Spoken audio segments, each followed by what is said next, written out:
Yoo akkam jirtu hordoftoonni qubee Generation nageenya badhaadha. Mata dureen har'a isiniif qabannee dhufne of ta'uu kan jedhu yoo ta'u, as keessatti waa'ee of ta'uu bal'inaan kaasnee waan mari'annuuf haga xumura sagantaa keenyatti akka nu wajjin turtan affeerraa kenna. Of ta'uu jechuun maal jechuudha? Of ta'uu jechuun eenyummaa ofii beekanii jaallatanii fudhachuun kaayyoo fi akeeka dhalataniif jiraachuudha. Akkasumas warra irraa dhalatan beekanii akka warra ofiitti jiraachuudha. Kanaaf Oromoon of ta'uun heera uumaati jedha. Waaqayyo waan hunda gosa gosaan kan uumeef kaayyoo fi akeeka uumeef akka jiraatuuf malee eenyummaa isaa dhiisee kan ormaa ta'uuf akka yaaluuf miti.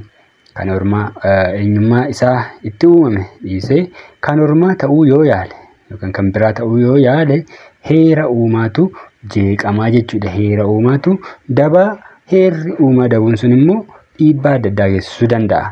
Of jibbanii kan biraa fakkaachuu yaaluuf jiraachuun heera uumaa cabsuudha.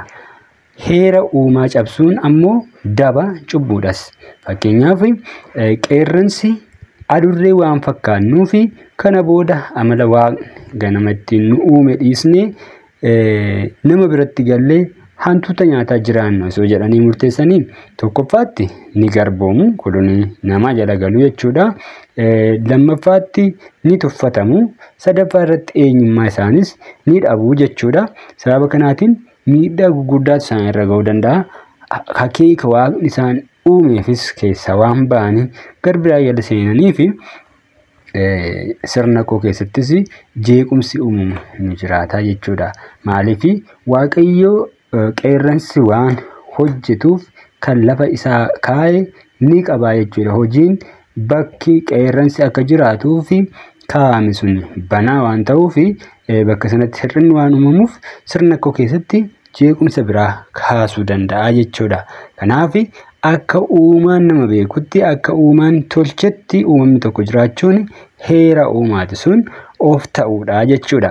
Kanaaf of ta'uun akka uumaan nama uumetti jiraachuudha. Fakkeenyaaf re'ee fi kurupheen qaamaan wal fakkaatu garuu amallii fi haalli jireenya isaanii garaa gara. Kana malees kanas kan godhe egaa Waaqayyoodha jechuudha. Walaa fakkaatan malee kurupheen akka laga jiraattu, re'een akka mana jiraattu kan godhe Waaqadha jechuudha. Re'eedhaaf namatu eegumsa godha, kurupheen immoo ofiishiitiif eegumsa ofii gooti. Re'ee gaafa barbaada abbaan ishee horsiisu suni qalatee ishee nyaachuu danda'a. Kurupheen garuu bineensi lagaa ishee nyaachuu danda'a ta'u malee jalaa baqattee bilisummaan jiraatti jechuudha. Oromoon namaaf naatoo qaba. Isin eenyummaa ganamaa waan Waaqayyo ittiin Oromoo beekudha. Egaa of ta'uu keessa waan hedduutu jira. Of ta'uun akka warra ofiitti jiraachuu yoo ta'e afaan, aadaa, amantaa, duudhaa fi seera waan kan warra ofii ta'anii kanneen biroos fudhatanii ittiin jiraachuu dabalata jechuudha. Oromoon dhugaa jaallata. Kun waan heera uumaan Oromoo ittiin beekudha. Warri adii ammoo dhugaa osoo hin taane bu'aa irra jaalatu jechuudha. Bu'aa irra aanfatu. Sun egaa uumaan jarreen lachuu waan ta'eef guyyaa keessa kaanee warra adiin bu'aa jaalachuurra gara dhugaa jaalachuutti. Warra gurraachaa ammoo dhugaa dhiisanii bu'aa jaalachiisuun hin danda'amu jechuudha. Dhugaa irra bu'aa aanfachuu warra adii uumama isaaniiti jechuudha. Garuu darbee amalli warra keessa dhalatan ala namoota muraasa irratti mul'atan hin dhabamani. Oromoon dhugaa irra bu'aa aanfate tokko hammamillee ta'u dhugaan inni bu'aaf jecha haala sammuu isaa keessaa ijaa jiraata jechuudha. Warra adii keessa garuu dhugaa isaan haalan sun bu'aa argannaan waan isaaniif dhimmamte jechuudha. Oromoon dhugaa akka ilmoo isaatti ilaaluun heera uumaan ittiin isa beeku. Oromoo ta'ee namni dhugaa dabsu heera uumaan walitti bu'aa jechuudha. Walumaa galatti of ta'uun akka uumaan ittiin nama beekutti jiraachuudha.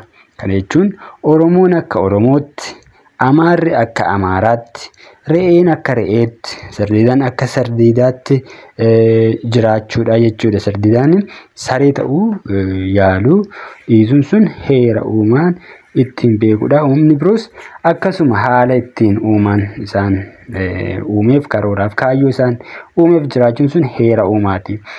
Uumamni hundi kaayyoo fi akeeka uumameef jiraachuun heera uumaati. Yoo uumamni kaayyoo fi akeeka uumame irraa gore jeequmsatu uumama gidduutti uumama. Jeequmsa uumamu kun immoo badii walirratti raawwachuun wal dhabamsiisuu fida. Fakkeenyaaf leenci mootii bineensotaati jedhama. Sa'aatiiwwan hedduu rafuun beekama jechuudha. Yagguu beela'uu qofa ka'ee waan barbaadu nyaataaf waan isaa ta'u qabatee nyaata san booda deebi'eetu rafaa jechuudha. Garuu akkaataa uuma kana akka godhu uumaan akkasitti isa tolchee akkatti uumaan isa beekaa jechuudha. Haa ta'u malee akkaataa uumaan isa beekurraa goree yeroo beela'e bineensa barbaade nyaachuu irra bineensuma arga hunda qabee ajjeesuun yoo itti fufe bineensota lafarraa fixuudhaan sirna kun ni jeeqama. Dhumarrattis leenci sun deebi'ee nyaata waan dhabuuf gara nama nyaachuutti tarkaanfataa jechuudha. Egaa kun of ta'uun akka uumama gosa gosaan tolchetti akka jiraachuu qaban namatti agarsiisa. Amantaa, aadaa fi waan uumaan ittiin nuufi warra keenya hin beekne jiraachuun heera uumaa cabsuudha jechuudha. Of wallaaluun ofii waan warra ofii jibbanii kan uumaan ittiin nun beekne kan ormaa ta'uu yaaluudha. Kanaafuu of wallaaluun barbaachisaa miti. Of ta'uun barbaachisaadha jechuudha. Mee kanarratti dabalataan waan barsiisan tokko itti dabalee nu barsiisu dhaggeeffannaa.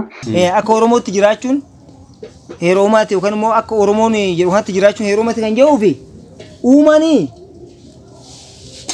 akka uumaan qabu laal akka uumaan qabu fakkeenyaaf uumaan jaalala qaba. Jaalala haadha fi ilmoo uumaa qaba. Hin tolchan labsiin hin fidan labsiin hin jijjiiran jaalala haadha fi ilmoo uumatu qaba. Harreen ilmoo ofii akka malee jaalatti. Gafarsi ilmoo ofii akka malee jaalata. Qeerransi immoo ilmoo ofii hin jaalatu. Kun amma fakkeenyaaf.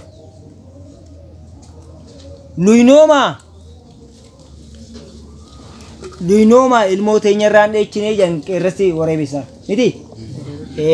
Akka keessanii utaallee wanta namaan korru waraabessi. Akka keessan utaallee wanta namaatti illee koruu baanne. Garuu luynoomaaf ilmoo teenyarraan dheechinuu jedheen jira. Daboorummaadhaaf, sodaadhaaf, manduusummaadhaaf ilmoo teenya gannee hin dheechu. Waraabessi bakka fedhatti hoggaa nama dheeche gaafa fiigee bakka buchulaan isaa jiru hoogaye buchulaa ofii irratti hin du'a malee hin dheessu. Sodaan isaa haguma ilmoo isaa bira hin gahin. Ilmoo irratti hin du'aadha. Qeerransi immoo hoggaa ilmaan biraa gurratan hin dubbatudha. Haga isan tuqnetti maqaa namaan na'uu jedhamu. Birumaa marxootti guutatanii biraa deeman ilmoo isaa hin dubbatu. Amma uumamaan qabaa miti kan? Uumamaan qaba. Soorrateen dhiifne. Waan uumaan wajjin si beeku saniin jiraachuun akka uumatiidha. Qeerransi ilmoo isaatiif dubbachuu dhabuu sun akka uumaan isa tolchee waan biraan qabu. Guyyaa keessa amala hin jijjiirran. Turee booda qeerransi walgahii taa'ee mari'atee akki godhaa turre sun sirrii miti. Har'a ilmoo teenya irratti yaaduu biyya jijjiirrachuu danda'a? Hin danda'u akka uumaan isatti beeku. Oromoon illee akka silaa uumaan isa beeku saniini hoo jiraate heerri uumaa waan heera uumatirraa goreen qabuudha akka saasan. Akka hoggaa jambar suufii kaawwachuu dhiittee erbee uffachuu miti. Kanaa miti. Wanama kanaa waliin qabatu erbee uffattee suufii kaawwattee qullaa deemtee jilbiibbiin deemte kanaa miti dhimmichi. Waan laal uumamaan jiru waan ati jijjiiruu hin dandeenye. Jaalala haadha fi ilmoo jijjiiramuu hin jedhe. Humna ati hin beekne kan siifii nama idduu jiru kan waaqni uumamaan si idduutti tolcha jira. Jaalala obboleewwanii. Agartee? Hawaasummaa uumamaan jiru tokko jira miti mararteen. Mararteewwan sun akka uuma wajjin Oromoo wajjin tolche. Gara laafinni Oromoon qabu. Oromoon namuu fedhe yoo ta'e bargaraan jabaatu bakka fedhe Shaangaayis Niiyorkis waggaa fedhe waggaa jiraate gara lafummaan isaa sun bakkuma jira.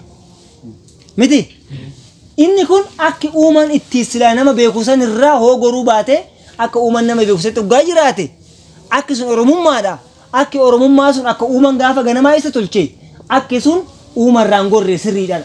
Sagantaa keenya har'aa asuma irratti kan goolabu yoo ta'u aga sagantaa birootiin wal arginutti nagaa.